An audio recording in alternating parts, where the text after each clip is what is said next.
Antarctic ocean में 28 लोग एक शिप में सवार थे, लेकिन उनकी शिप लाखों टन बर्फ के बीच में फंस चुकी थी।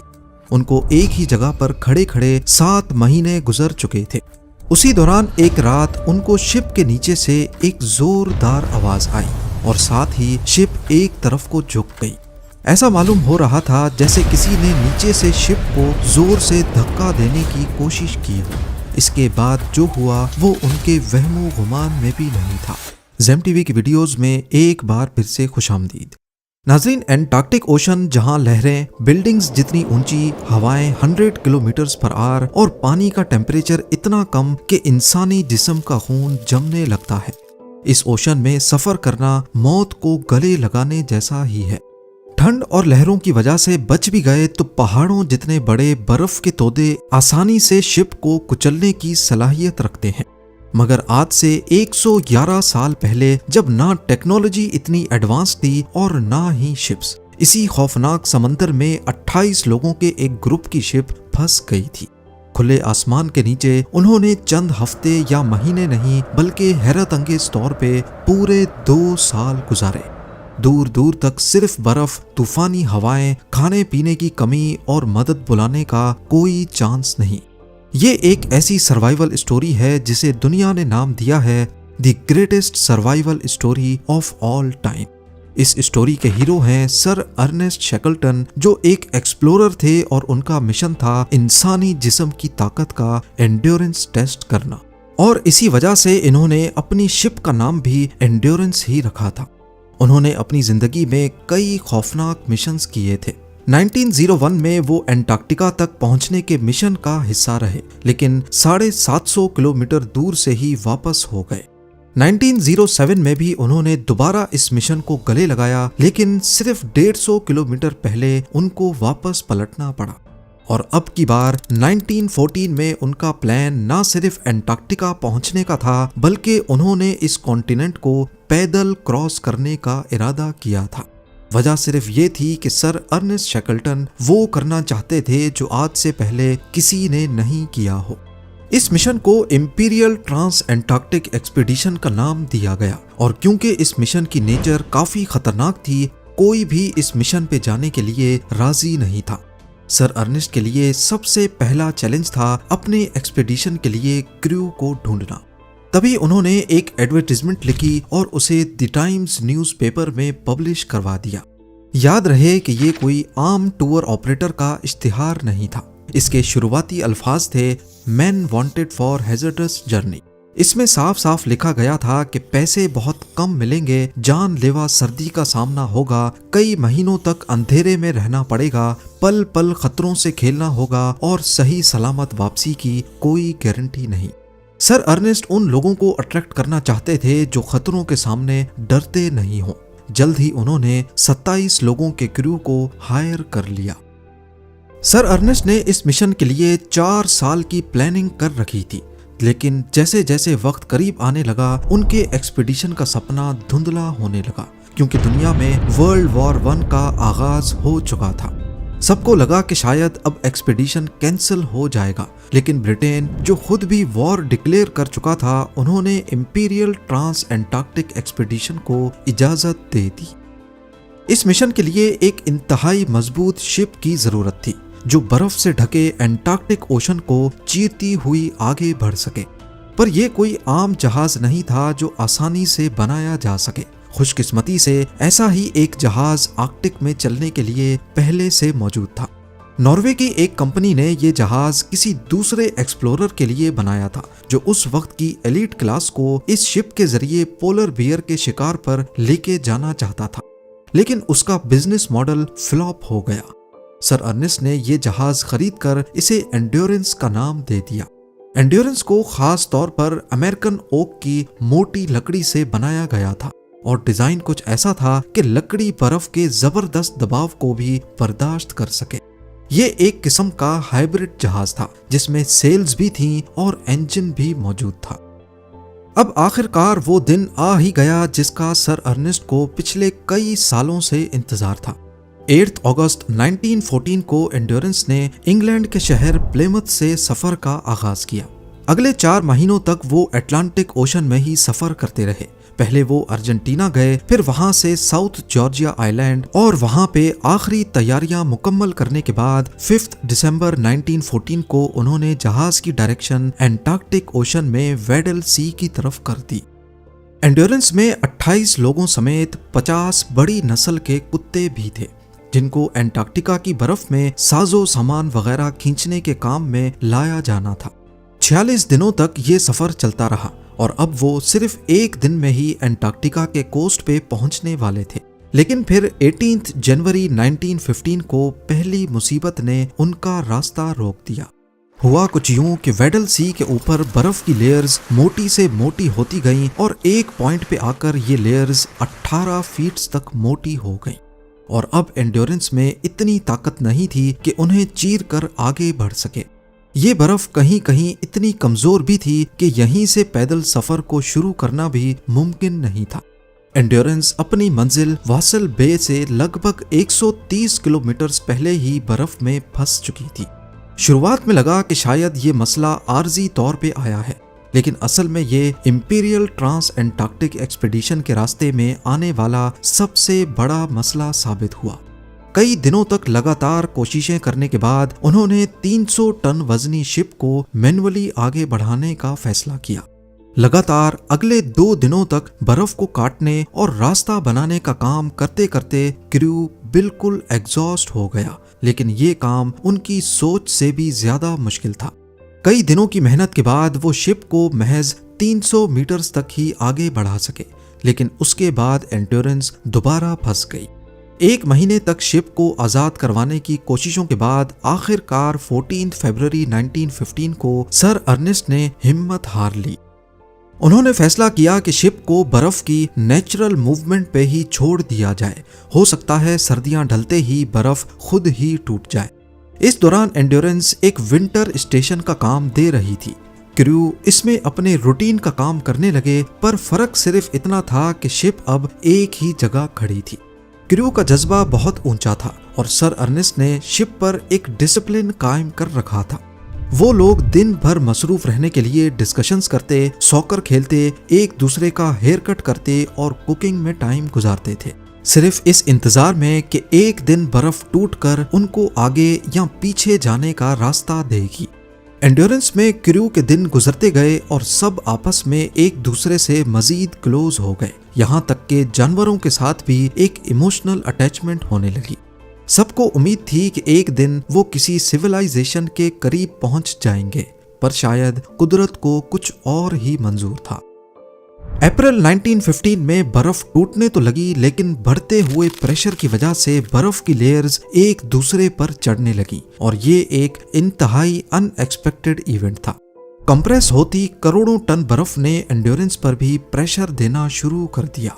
इस पॉइंट पर सबसे ज्यादा जरूरी था कि शिप को बर्फ के प्रेशर से आजाद किया जाए, लिहाजा सब ने मिलकर बर्फ को हटाने का काम किया। कुछ हफ्तों की मेहनत के बाद ये मुसीबत तो टल गई, लेकिन खतरा अभी भी बाकी था। 14 जुलाई 1915 की रात अचानक शिप के नीचे से एक जोरदार आवाज आई और एंड्योरेंस एक तरफ को झुक गई। किसी को मालूम नहीं था कि आखिर हुआ क्या है, क्या ये व्हेल की टक्कर थी या कुछ और। जैसे तैसे रात गुजर गई, लेकिन सुबह होते ही जो दिखा वो काबिले यकीन नहीं था। कंप्रेस होती बर्फ की लेयर्स ने शिप को ना सिर्फ एक तरफ झुका दिया था, बल्कि अब इसका रडर, जिसकी मदद से शिप को टर्न किया जाता है, पूरी तरह टूट चुका था। एंड्योरेंस के क्रू को अब यहाँ फंसे 7 महीने हो चुके थे और वो किसी भी इंसानी आबादी से कम 2000 किलोमीटर दूर थे। ना किसी से कोई राब्ता, ना मदद बुलाने की उम्मीद। उनको अगर किसी से उम्मीद थी तो वो थे सर अर्नेस्ट शैकल्टन। 18 अक्टूबर 1915 इंपीरियल ट्रांस एंटार्क्टिक एक्सपीडिशन के सपने चकनाचूर हो चुके थे। 9 महीनों से मिशन का क्रू एक ही जगह पर फंसा था। तभी एक रात अचानक प्रेशर की एक लहर आती है, जिसने एंड्योरेंस को पलक झपकते ही 30 डिग्री एक तरफ झुका दिया। अब शिप के लीक होने का खतरा सरों पर मंडलाने लगा। कुछ जगहों पर क्रैक्स की वजह से पानी अंदर भरना भी शुरू हो गया।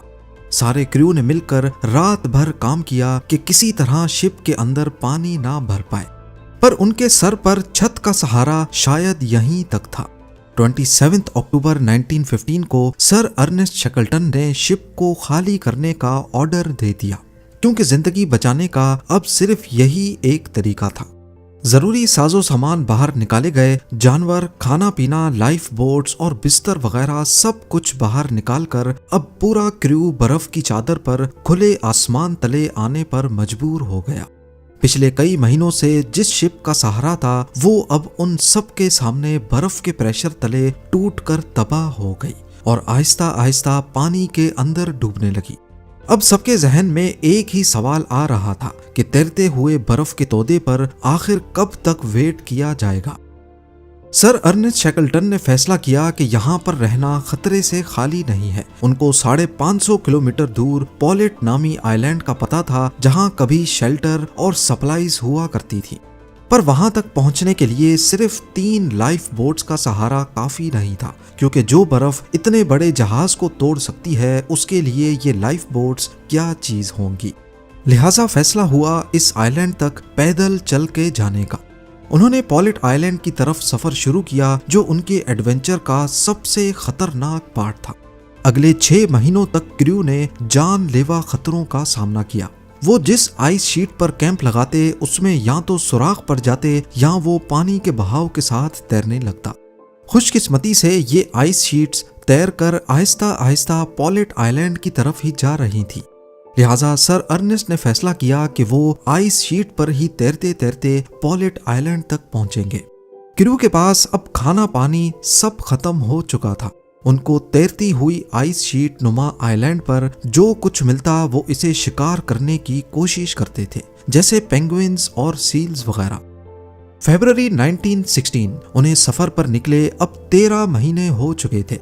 अब कंडीशन ये थी कि वो लोग एक वक्त में सिर्फ एक बिस्किट पर गुजारा करने जैसे हो गए। अगले महीने तक पॉलेट आइलैंड का इंतजार करते करते हालात इतने खराब हो गए कि उनको अपने कुत्तों को भी मारना पड़ा। अब अगले कुछ दिनों तक गुजारे का बंदोबस्त हो गया।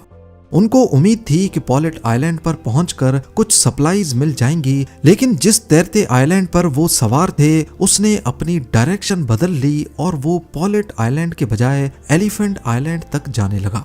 अगले कई दिनों तक समंदर में तूफानी मंजर था। टेम्परेचर -20 डिग्री तक गिर गया और कई क्रू मेंबर्स को फ्रॉस्ट बाइट होने लगा। उन सब के मुंह और जबानें इतनी सूज चुकी थीं कि कुछ निगलना भी मुश्किल था। देखते ही देखते अप्रैल 1916 आ पहुंचा। टूटी हुई बर्फ की शीट के सहारे वो कैसे भी करके एलिफेंट आइलैंड तक पहुंचने में कामयाब हो गए। पिछले 16 महीनों में वो पहली बार जमीन के हिस्से को छू रहे थे। एलिफेंट आइलैंड पर उन्होंने सुख का सांस तो लिया, लेकिन ये आइलैंड पूरी तरह बंजर था और यहाँ ज्यादा अरसे तक रहना पॉसिबल नहीं था, खासकर फूड सप्लाईज के खत्म होने के बाद। सिर्फ एक उम्मीद थी और वो थी यहाँ से 1300 किलोमीटर दूर South Georgia island. Sir Ernest Shackleton ने फैसला किया कि वो लाइफ बोट में साउथ जॉर्जिया आइलैंड तक जाने का ये सुइसाइडल मिशन करेंगे। उन्होंने क्रू में से कुछ लोगों को चुना और 24 अप्रैल 1916 को एलिफेंट आइलैंड से साउथ जॉर्जिया आइलैंड के लिए रवाना हो गए। ये रास्ता दुनिया के सबसे खतरनाक समुद्री रास्तों में से एक माना जाता है। उन्हें ऐसी लहरों का सामना करना पड़ा जो 90 फीट तक ऊंची थी। बर्फानी ठंड इतनी शदीद थी कि जिस्म का हर हिस्सा जमने लगा। इन सब मुश्किलात के साथ साथ उनको ये सफर बिना जीपीएस और बिना कंपास के करना था, सिर्फ तारों और सूरज की मदद से। हर दिन वो जी जान का जोर लगाने के बावजूद 80 किलोमीटर से ज्यादा का डिस्टेंस कवर नहीं कर पाए। 16 दिनों के बाद 10 मई 1916 को आखिरकार सर अर्नेस्ट शैकलटन और 5 crew members south Georgia island पर पहुंचने में कामयाब हो गए। पर यहाँ एक मसला था। वो साउथ जॉर्जिया आइलैंड की गलत साइड पे पहुंच चुके थे। उनके सामने थे 4000 फीट ऊंचे पहाड़। अगले 36 घंटों की मुसलसल चढ़ाई के बाद वो आखिरकार दूसरी तरफ पहुंच गए, जहां पर व्हेलिंग स्टेशन था। शैकलटन की हालत इतनी खराब थी कि व्हेलिंग स्टेशन पर लोग उन्हें पहचान ही नहीं पाए। किसी को भी यकीन नहीं आया कि तकरीबन 1.5 साल पहले निकलने वाले सर अर्नेस्ट इस हालत में यहाँ पहुंचे हैं। 3 दिनों तक साउथ जॉर्जिया में रहने के बाद सर अर्नेस्ट वापस निकल पड़े एलिफेंट आइलैंड की तरफ, जहां वो 22 लोगों को बुरी हालत में छोड़कर निकले थे। उन्होंने एलिफेंट आइलैंड पहुंचने के लिए कई नाकाम कोशिशें की। आखिरकार 30 अगस्त 1916 वाले दिन उनको दूर से ही एलिफेंट आइलैंड पर धुआं उठता दिखाई दिया, जो सिग्नल के लिए जलाया गया था। सर अर्नेस्ट को मालूम नहीं था कि उनके कितने लोग जिंदा बचे हैं, पर करीब आने पर हैरत अंगेज तौर पे उन्होंने तमाम एलिफेंट आइलैंड के क्रू को जिंदा और सही सलामत पाया। 8 अगस्त 1914 को वो पहली बार इंग्लैंड से निकले थे। पूरे 2 साल और 22 दिनों के बाद उन्होंने अपनी पूरी टीम को सही सलामत वापस अपने घर पहुंचा दिया। बेशक उन्होंने अपना असल मिशन कभी पूरा नहीं किया। पहले भी 2 बार उन्होंने साउथ पोल तक पहुंचने के फेल्ड अटेम्प्ट्स किए और इंपीरियल ट्रांस एंटार्क्टिक एक्सपीडिशन में भी वो 120 किलोमीटर पहले ही फंस गए थे। पर उनकी इस सर्वाइवल स्टोरी ने उन्हें वो मकाम दिलाया जो शायद उन्हें मिशन कंप्लीट करने पर भी नहीं मिल सकता था। इस वाक़े के 107 सालों के बाद साल 2022 में एंड्योरेंस को एंटार्क्टिक ओशन में आखिरकार ढूंढ लिया गया। एंड्योरेंस आज भी 3000 मीटर नीचे ओशन फ्लोर पर मौजूद बिल्कुल परफेक्ट हालत में प्रिजर्व्ड है। यहाँ तक कि इस पर लिखा नाम भी सही से पढ़ा जा सकता है। उम्मीद है जेम टीवी की ये वीडियो भी आप लोग भरपूर लाइक और शेयर करेंगे। आप लोगों के प्यार भरे कमेंट्स का बेहद शुक्रिया। मिलते हैं अगली शानदार वीडियो में।